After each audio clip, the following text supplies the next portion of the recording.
Qaybta liido waxay ka mid tahay meelaha ugu caansan ee dadka ku nool magaalada Muqdisho u dalxiis tagaan, waxaana halkan yimaada dad kala duwan oo isugu jira rag, dumar, caruur iyo dad waaweyn kuwaasi oo halkan u yimaada damaashaad iyo dabaal maalmaha fasaxa. Haweenka dabaasha halkan u yimaada waxay la kulmaan xadgudubyo ay geystaan wiilasha dhalinyarada ah ee badda yimaada. Waxaa dhacday in gabadha badda lagu dhex jiido ama jirkeeda lagu taabto si sharciga ka baxsan.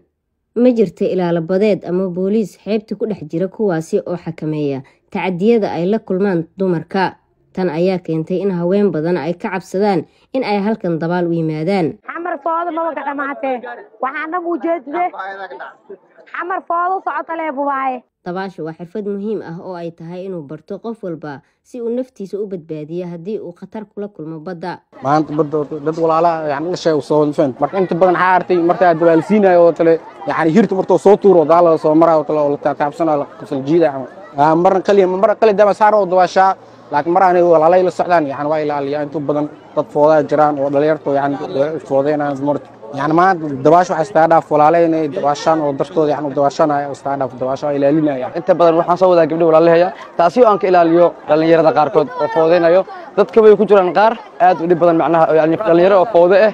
تأسيو أن رواي إنك بديو كان إلى الشمرة كقار إن كبر أو يعني بدل وجيدي تأسيو درعة لو صجيحي لكن للنيرة قار وحنا أودية أما أنك وارنا يا إن قبلها ولا هذا إن عليه أنشح هذا قبر ويل الله تي وهويو وأبايو وأنا قبل هذا دوبعي حتى حبنا قلت أنا وحيتاي قبلها أن سودي إن أنكرك إلى اليوم إلى بتكون إلى اليوم كان للنيرة الصوماليات سيأسفودو قسمين سلا سوق أمنية هوانك هل كان ويما الضباشة محي كلها هاي إلا السمايو فرحي مراد بلن ميديا مقالة مقدشو.